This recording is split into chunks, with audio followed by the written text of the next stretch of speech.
할렐루야. 평안하십니까? 오늘은 한글을 창제해서 세상에 펴낸 것을 기념하고 한글의 우수성을 기리기 위한 한글날입니다.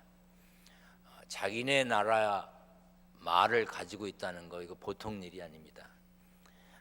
우리나라 크지 않은 나라인데 한국말을 갖고 있어요. 미국 커봤자 미국말 없습니다. 우리 대단한 나라입니다. 근데 한글이 우수한데 참 어렵습니다. 오늘이 날씨가 어떻습니까? 춥고 쌀쌀하고 서늘하고, 이게 도대체 표현이 어떤 게 맞는지 모르겠어요. 그리고 정확하게 한국말을 하기가 어려운 것은 중국말도 있고 일본말도 있고 요즘 또 영어도 있고 젊은 또 어린 청소년들이 쓰는 자기들만의 또 말이 있고, 그래서 참 어렵습니다. 제가 한국말을 바르게 하려고 애를 쓰는데 저도 잘 틀리나 봐요. 그러면 아유 모르고 저러나 보다 이러고 그냥 넘어가면 좋은데 꼭 연락하는 분들이 있어요. 오늘은 연락하지 마세요. 네, 문자도 보내고 뭐 메일도 보내고 그러는데 전체 뜻이 안 틀렸는데 그렇게 꼭 꼬집는 분들이 계세요. 어쨌든 바르게 하면 좋지요. 제가 노력하겠습니다. 그러나 혹시 틀리는 게 있으면 10가지 좀 잘하는 걸 얘기하고 하나쯤 얘기해 주면 좋겠다, 그런 생각이 들어요. 아무튼 한국말 끝까지 잘 들어야 됩니다. 그리고 조심해야 되고요. 오늘 제가 설교를 준비하면서 만남에 대한 이야기를 이제 하려고 그러는데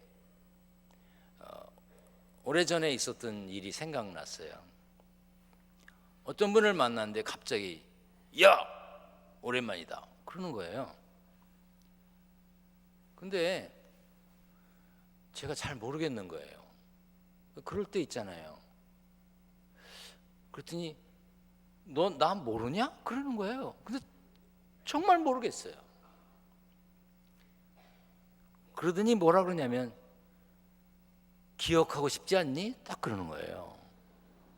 근데 섬찟한 거예요. 너 나 기억하고 싶지 않구나.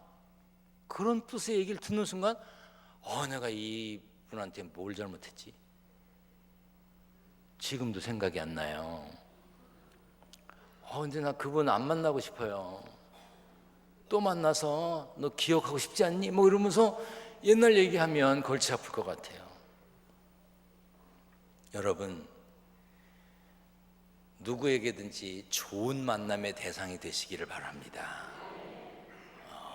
너 기억하고 싶지 않아 이런 사람이 되면 어떡하겠어요. 그리고 잘 기억 못하는 사람들에게는 내가 누구라고 밝혀야지. 그이는 밝히지도 않고 갔어요. 지금도 몰라. 여러분, 복된 자리에서 만난 거 감사하시길 바랍니다. 옆에 분과 인사합니다. 예배의 자리에서 만나서 반갑습니다. 한 번 더 하겠습니다. 좋은 일로만 만나길 바랍니다. 성경을 높이 들고 고백합니다. 저는 예수 믿어 구원받았습니다. 저는 예수 믿어 하나님 자녀 되었습니다. 저는 예수 믿어 천국 백성 되었습니다. 하나님께서 선물로 주신 오늘 하나님 말씀으로 가르침을 받습니다. 눈을 열어 주의 법 안에 있는 놀라운 진리를 보고 깨닫게 하소서. 아멘으로 순종하여 하나님께 영광 돌리는 삶 되게 하소서. 아멘. 그런 삶이 되시기를 축원합니다. 사도행전 15장 40절에 보면 바울은 실라를 택한 후에 형제들에게 주의 은혜에 부탁함을 받고 떠났다 그랬어요. 그렇게 바울의 2차 선교 여행은 성령의 인도하심 속에 시작되었습니다. 바울은 아시아에 머무르려고 했습니다. 그러나 성령님이 막으셨습니다. 사도행전 16장에 보면 성령이 아시아에서 말씀을 전하지 못하게 하셨다고 그랬어요. 물론 여기서 말하는 아시아는 우리 한국이 포함된 그런 넓은 의미의 아시아는 아닙니다. 오늘날 소아시아라고 불리는 터키 지역을 말합니다. 7절에도 비두니아로 가고자 애쓰되 예수의 영이 허락하지 아니하시는지라 그랬어요. 비두니아는 소아시아 북서쪽 고산지대를 말합니다. 이처럼 바울의 선교 사역의 중심에는 언제나 성령님이 함께 하셨고 바울은 그 이끄심에 순종했습니다. 그래서 바울은 하나님이 저 사람들에게 복음을 전하라고 우리를 부르신 줄로 인정함이로라 했어요. 믿음의 사람 누구나 가르치시고 생각나게 하시는 성령님의 이끄심에 순종해야 합니다. 요한복음 14장 16절에 보면 내가 아버지께 구하겠으니 그가 또 다른 보혜사를 너희에게 주사 영원토록 너희와 함께 있게 하리니 그랬어요. 여기서 보혜사는 문자적으로 도움을 베풀기 위해 곁으로 부름받은 자라는 뜻이 있어요. 성경에는 위로자 혹은 중보자, 돕는 자, 상담자, 탄원자라는 의미로 사용되었어요. 그런데 쉽게 운동 경기에서 코치와 같은 존재를 말합니다.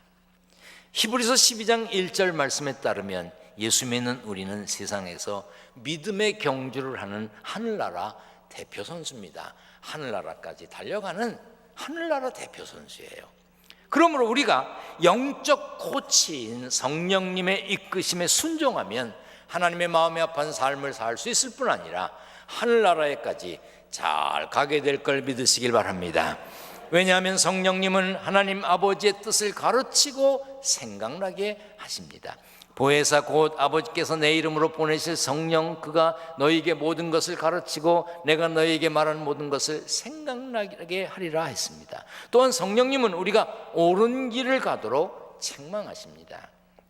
그가 와서 죄에 대하여 의에 대하여 심판에 대하여 세상을 책망하시리라. 우리가 무엇이 옳은지 무엇이 그른지 분별하기 어려운 시대를 살고 있어요. 그런데 책망은 누구에게 합니까? 사랑하는 사람에게 하는 거예요. 할아버지가 손자를 책망하고 너 그렇게 하면 안 된다. 응? 너 그렇게 살면 되냐? 아버지 어머니가 아들 딸에게 책망하죠. 너 늦게 다니면 안 된다. 그렇게 하면 안 된다. 너 그런 짓 하면 안 된다. 이렇게 책망은 사랑하는 사람이 사랑하는 사람 잘 되라고 하는 거예요. 성령님의 인도를 구하면 우리는 선과 악을 분별하기 어려운 세상에서 그것을 분별하며 바르게 살 수 있습니다. 또한 성령님은 우리를 진리로 인도하십니다. 그러나 진리의 성령이 오시면 그가 너희를 모든 진리 가운데로 인도하시리니 그가 스스로 말하지 않고 오직 들은 것을 말하며 장래일을 너희에게 알리시리라 했어요. 우리가 성령의 이끄심대로 살면 참 자유와 진리 안에서 살 수 있는 것입니다. 그러므로 언제나 가르치고 생각나게 하시는 성령의 인도하심을 따라 사는 일에 최선을 다하시길 바랍니다. 오늘 거룩한 주일입니다. 아침에 눈을 떴습니다. 아, 주일이지, 교회에 가야 되지 생각나게 하셨어요. 그 생각나게 하심에 순종해서 여러분들이 이 예배의 자리에 오셨습니다. 할렐루야. 그런 순종의 삶이 되시길 바랍니다. 사도행전 16장 9절에 보면 밤에 환상이 바울에게 보이니 마게도냐 사람 하나가 서서 그에게 청하여 이르되 마게도냐로 건너와서 우리를 도우라 하거늘 이라는 말씀이 있어요. 바울은 환상을 통해서 하나님의 음성을 들었습니다. 그래서 마게도냐로 향했어요. 여기서 넓은 뜻이라고 하는 이 마게도냐는 현재 그리스 북부 지방을 가르치는데 그 당시로 그냥 일반적으로 유럽을 말합니다. 너희 아시아로 가지 말고 유럽에 와서 복음을 전해라 하는 말에 바울이 순종해서 마게도냐로 들어가서 처음 도착한 곳이 어디냐? 빌립보였습니다. 오늘 본문에서는 빌립보를 마게도냐 지방의 첫 성이요 또 로마의 식민지라고 했습니다.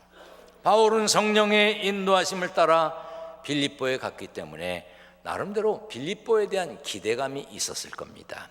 또한 새로운 환경에 적응해야 했기 때문에 두려움도 있었을 것입니다. 여러분, 아무도 모르는 동네에 이사를 가게 되면 마음에 두려움이 생기죠. 아유, 이 동네에서 또 어떻게 사나, 어떤 사람들이 사나, 그런 생각이 들잖아요. 더욱이 외국에 가면 말도 틀리고 문화도 틀리고 그런 곳에 가서 사는 게 쉽지 않습니다. 저도 미국에 가서 처음에 사는데 쉽지가 않더라고요. 방 하나를 얻는 것도 어렵고요. 이게 먹는 방법도 틀리고요. 사는 스타일이 틀리니까 사는 게 참 어려웠습니다. 새로운 문화, 새로운 사상, 새로운 풍속, 전혀 다른 환경에 적응하느라고 아마 바울 일행도 어려웠을 것입니다. 우리가 꼭 기억해야 할 것이 있는데, 성령님의 이끄심을 믿고 순종하고 가도, 하나님의 뜻을 전하러 가는 길이라도 모든 길이 꽃길이 아닙니다. 고난의 길일 수도 있다는 것을 알아야 됩니다. 하나님의 뜻이라고 해서, 하나님이 가라신 길이라고 해서 모든 일이 잘 되고 막혔던 길이 확 열리고 잘 풀리는 것만은 아닙니다.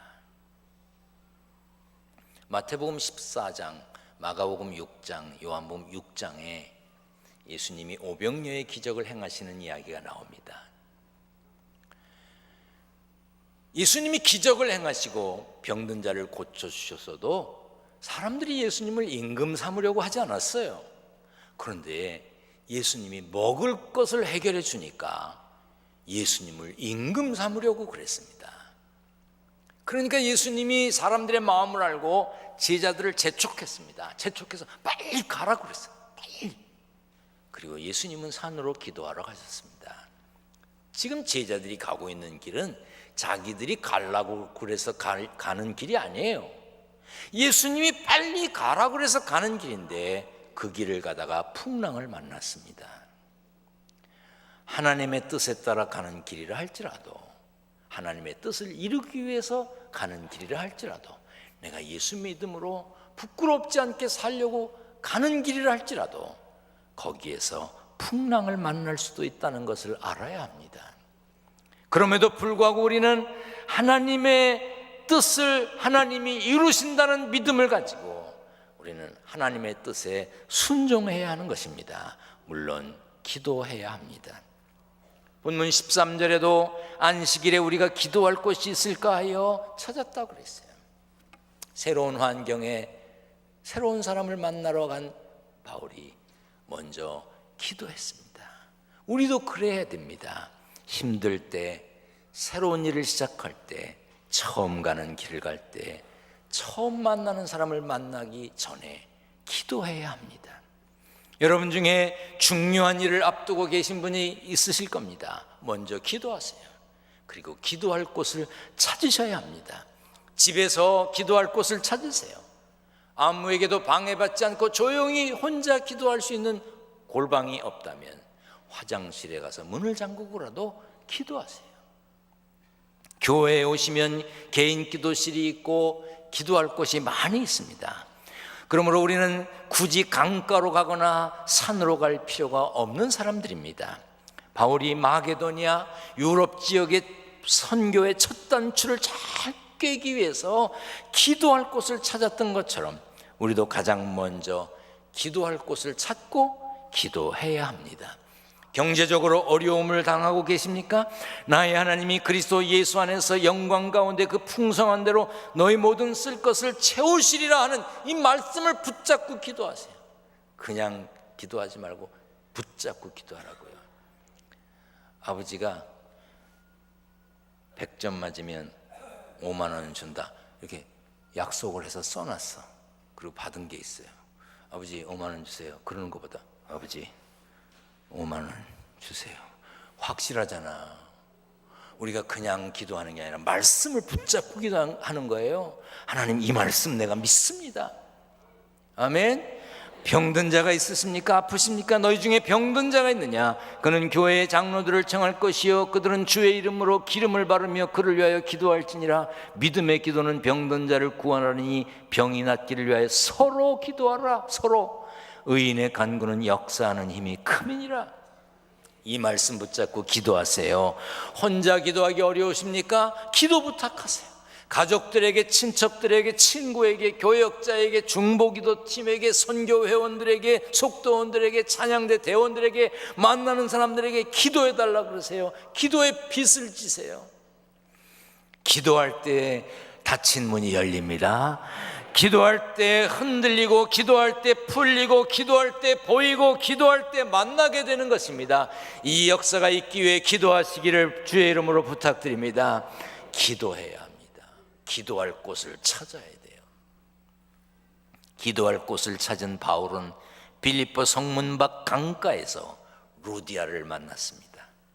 루디아는 두아디라 시에 있는 자색 옷감 장소로서 하나님을 섬기는 여자였습니다.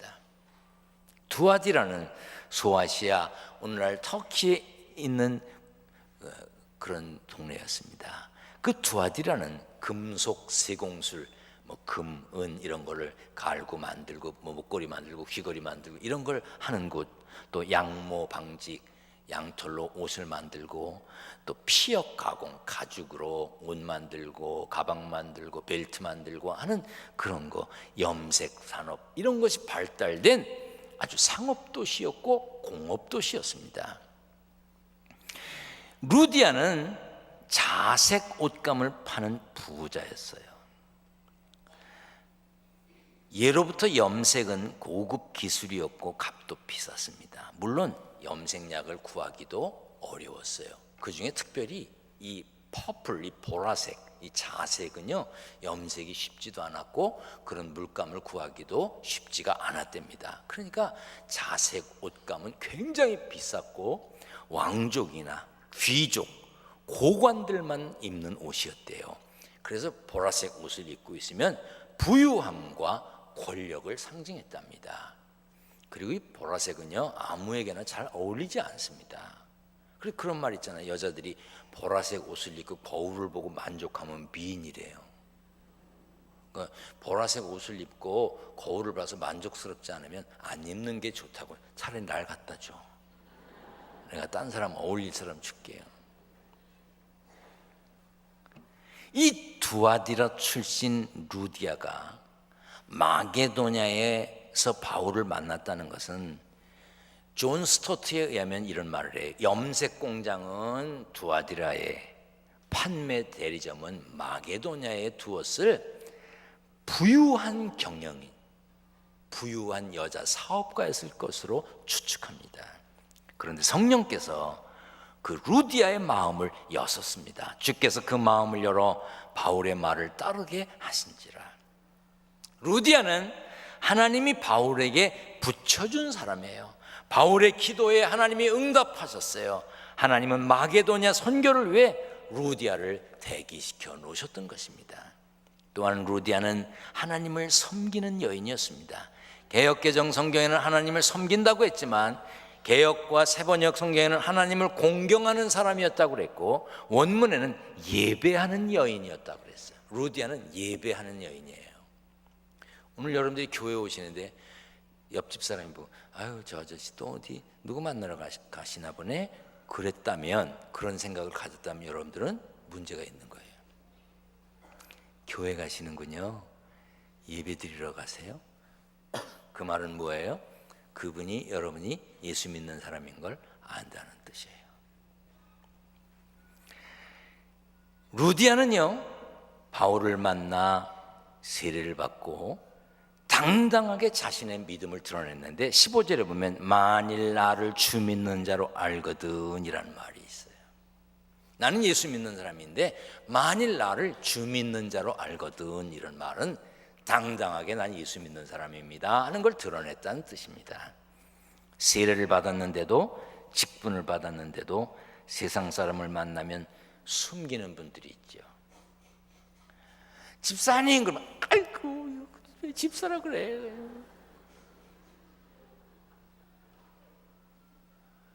밖에 나와서는 제발 그러지 마. 권사라는 이름으로 불리는 거, 장로라고 불리는 거, 심지어 목사님 그래도 나와서는 그렇게 부르지 마. 여러분 세례받은 게 부끄러우십니까? 직분 받은 게 부끄러우세요? 숨기고 싶으십니까? 왜 숨겨요? 숨기려면 이유가 있는 거예요. 손해볼 것 같습니까? 밝혀지면 부끄러우신가요? 부끄러워하지 말고 두려워하지 말고 루디아처럼 예수 믿는 사람인 걸 드러내고 신앙생활 하시길 바랍니다. 드러내고 신앙생활 해야 돼요. 그리고 루디아는요, 대접할 줄 아는 마음을 가진 여인이었습니다. 성경에 보면 바울 일행을 강권해서 자기 집으로 초대했어요. 유대인들은 이방인들로부터 환대받는 것을 강하게 금지했습니다. 또한 여성의 집이었기 때문에 루디아의 집에 가는 것이 쉽지 않았을 것입니다. 그런데 루디아가 강권했어요. 유진 피터슨이 번역한 메시지 성경을 보면 15절 마지막을 이렇게 번역하고 있습니다. 우리는 주저했으나 그녀는 절대로 우리의 거절을 받아들일 태세가 아니었다. 그만큼 하나님의 말씀을 전하기 위해 멀리 온 사람들을 대접하려는 마음이 강했다는 거예요. 여러분도 루디아처럼 복음을 전하는 사람에게, 선교사에게, 목회자에게 힘을 더하는 신앙인이 되시길 바랍니다. 강권하게 대접할 마음을 갖지는 못한다 할지라도 힘을 빼지는 말아야 됩니다. 루디아는 복음을 전하기 위해 온 바울에게 힘을 주기 위해서 쉴 곳을 제공해 주었어요. 먹을 것을 제공해 주었습니다. 성경학자들은 바울에게 세례를 받아 그리스도인이 된 루디아가 고향 두아디라에 교회를 세웠을 것으로 추정합니다. 왜냐하면 두아디라 교회는 요한계시록에 나오는 소아시아의 7교회 중에 하나거든요. 이처럼 루디아는 하나님의 일을 잘 감당한 믿음의 여인이었습니다. 여러분 인생에 중요한 일을 앞두고 계십니까? 낯선 곳에서 어떤 사람을 만날지 두려우십니까? 일이 잘 될지 걱정되십니까? 먼저 기도할 곳을 찾으시고 기도하세요. 그러면 하나님께서 예비해 주신 바울에게 있어서 루디아 같은 사람을 만나는 복이 있을 것입니다. 아멘. 우리가 기도하면 여러 가지 방법으로 하나님이 응답하시고 때로 어떤 것은 응답하시지 않는 응답도 있지만 사람을 만남으로 해결되게 하시는 역사가 많습니다. 그러므로 만남의 복이 있어야 합니다. 여러분 자신도 만남의 복이 있어야 되지만 여러분들의 자녀들도 만남의 복이 있어야 됩니다. 친구를 잘 만나야 되고 선생님을 잘 만나야 됩니다. 사업을 하는 사람은 파트너를 잘 만나야 됩니다. 만남의 복이 있어야 돼. 여러분 만남의 복을 위해 기도하시길 바랍니다. 바울은 루디아를 만났어요. 기도함으로 하나님이 응답해 주셨어요. 저는 어디든지 가면 만남의 복에 대한 이야기를 많이 합니다. 나는 만남의 복이 있는 사람이에요. 그렇게 보이지 않으세요? 나는요 아무리 생각해봐도 만남의 복이 많아요. 저는 기둥교회에서 목회하는 것을 얼마나 감사하게 생각하는지 몰라요. 기둥교회 좋은 교회예요. 좋은 목회자들이 있고 좋은 장로님들이 계세요.